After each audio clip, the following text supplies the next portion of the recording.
Salam semua sahabat jiwa, selamat datang di channel Semesta Reading Energy. Sebelum menyimak video, ada baiknya diperhatikan poin-poin berikut ini. Pembacaan energi di setiap video bersifat umum, tentu saja tidak resonate untuk semua orang. Banyak pelajaran yang bisa ditemukan dari setiap pembacaan energi, tetapi jika terasa berat dan membingungkan, akan lebih baik jika dijadikan hiburan saja.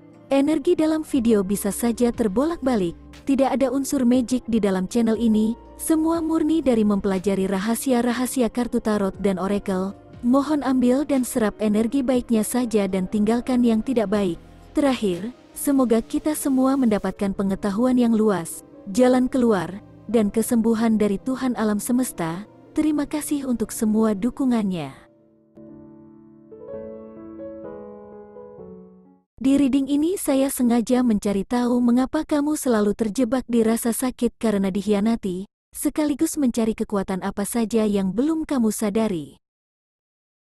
Sudah jelas reading ini untuk kamu yang pernah atau sedang mengalami rasa sakit karena dikhianati. Jika belum pernah, reading ini bukan untuk kamu.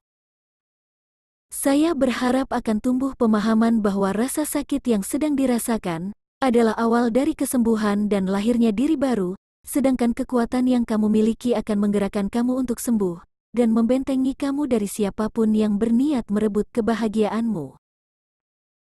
Selain kekuatan, tentu dalam diri kita selalu ada kelemahan.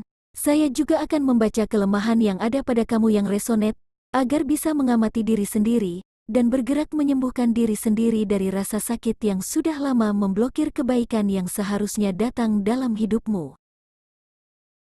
Kamu yang energinya terbaca di hamparan kartu-kartu saya adalah sosok yang suka melihat keluar diri sendiri. Banyak waktu yang kamu gunakan untuk mengamati sekitarmu daripada membenahi dirimu sendiri. Kebiasaan itu menjadikanmu sering mengikuti orang lain daripada mendengarkan suara hati. Jika kamu berhasil mengikuti segala sesuatu yang ada di luar dirimu, seperti tren yang sedang ramai, atau apa saja yang dikenakan oleh idolamu, kamu akan sangat bahagia dan kagum pada dirimu sendiri. Kamu tidak sadar, yang kamu kagumi bukanlah dirimu sendiri tetapi sesuatu di luar dirimu. Kebiasaan ini terus berlangsung dan sangat lama melekat padamu. Sebenarnya kamu tidak bersalah. Yang salah adalah pola pikir atau kebiasaan yang sudah lama ada dalam sirkel hidupmu. Tentu saja sangat sulit keluar dari sirkel hidup dan pola pikir lama yang sudah mengakar. Tetapi akan tiba waktunya kamu merasa terbebani karena sudah tidak sanggup lagi mengikuti atau membiayai kebiasaanmu. Bisa jadi kamu tidak bisa mengikuti kebiasaan itu karena faktor umur, keuangan yang menipis, atau sakit yang kamu derita. Yang jelas ada faktor yang menyebabkan kamu berhenti dari semua kegemaranmu. Saya menyebut fase yang akan kamu masuki adalah fase kegelapan atau kebuntuan, yang secara energi terlihat sudah penuh dan tidak bisa lagi dilampaui selain menghancurkannya. Artinya, akan datang tower moment yang menghancurkan kebiasaan itu, atau transformasi besar-besaran harus dilakukan. Biasanya mulai hadir pihak ketiga yang akan menghancurkan kebahagiaanmu. Pihak ketiga ini bukan hanya tentang wanita atau pria idaman lain, tetapi bisa juga mertua, pekerjaan, atau teman. Mereka hadir untuk menghancurkan semua harapan dan gambaran kebahagiaan yang kamu bangun selama ini. Kehadiran mereka sangat melukai bahkan menghancurkan hatimu. Rasa hancur dan sakit hati itu sangat dalam. Beberapa mungkin memilih mengakhiri suatu koneksi, dan terus-menerus menumbuhkan rasa sakit hati kepada orang-orang yang menyebabkan kamu terpuruk.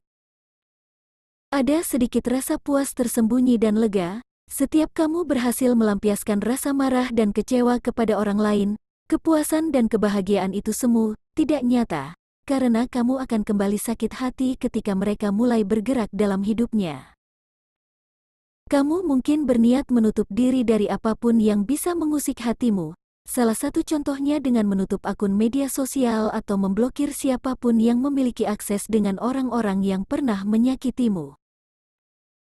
Semua ini tergambar dari jatuhnya dua kartu yang memiliki arti yang sama padahal berbeda jenis kartu, seolah-olah saling meyakinkan apa yang sudah saya ungkapkan.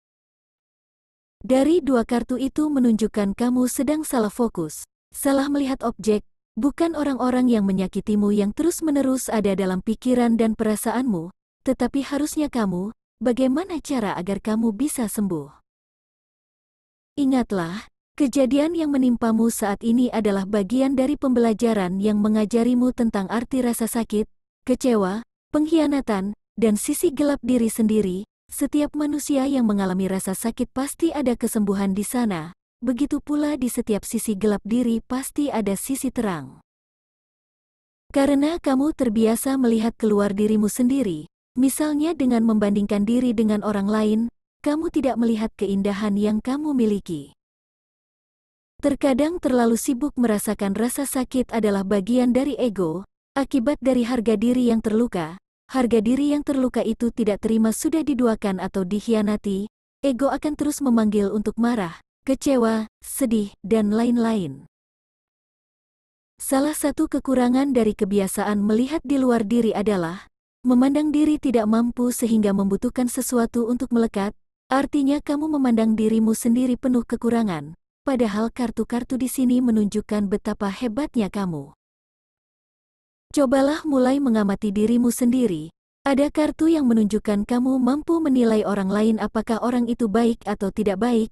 Kemampuanmu itu sebenarnya anugerah dari Tuhan, agar kamu bisa memilih dengan siapa kamu berinteraksi.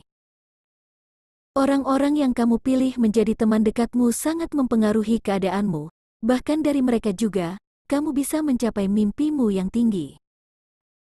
Kamu selalu membutuhkan teman-teman yang bisa menyeimbangkan dan mendukung, teman-teman itu juga begitu, mereka merasa lengkap dengan adanya kamu. Memilih teman sangat penting untuk kamu yang resonate dengan reading ini. Gunakan instingmu dalam mencari teman. Kamu memiliki kemampuan yang hebat dalam menilai seseorang.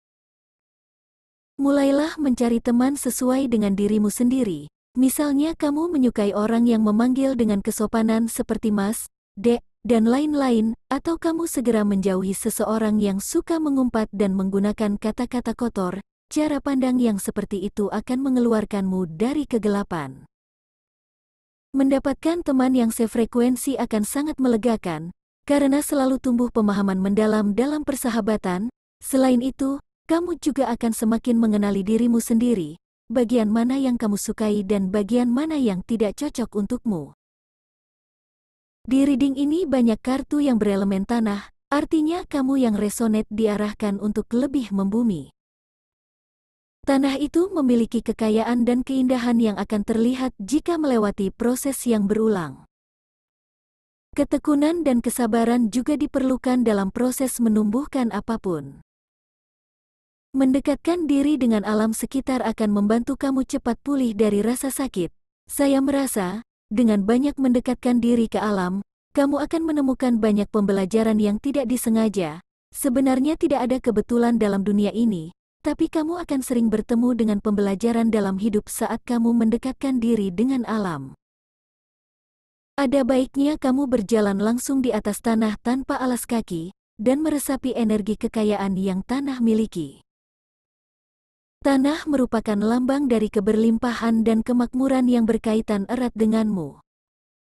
Usahakan untuk menghentikan kebiasaan lama yang selalu melihat keluar diri, atau sibuk memperhatikan orang lain, dengan mengganti arah fokus dan fokus pada diri sendiri saja, karena energi kelimpahan dan kemakmuran ada di dalam dirimu sendiri, hanya saja masih tertutupi oleh rasa sakit hati dan membenci orang-orang yang menyakitimu.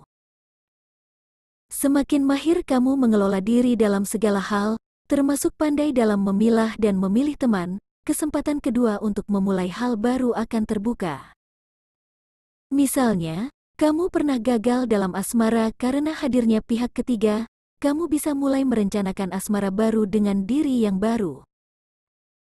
Pada saat kelebihan yang kamu miliki sudah menjadi kebiasaanmu sehari-hari, energimu menjadi benteng untuk asmara baru yang kamu bangun, tidak akan ada lagi gangguan dari pihak ketiga yang ingin menghancurkan koneksi baru yang kamu jalin, karena kamu sudah bisa membaca situasi dan tahu bagaimana mencegahnya. Menghibur diri untuk melepaskan kepenatan yang paling baik untuk kamu adalah melukis dan bernyanyi. Dalam melukis juga disarankan untuk melukis keindahan-keindahan alam yang menyejukkan, seolah kamu sedang menghadirkan kesejukan dalam diri dan rumahmu. Reading ini diakhiri dengan kartu yang menggambarkan kamu sedang duduk di kursi kekuasaan, yang artinya, kamu akan menjadi ratu atau raja di dalam istanamu sendiri, dan di dalam hati soulmate-mu.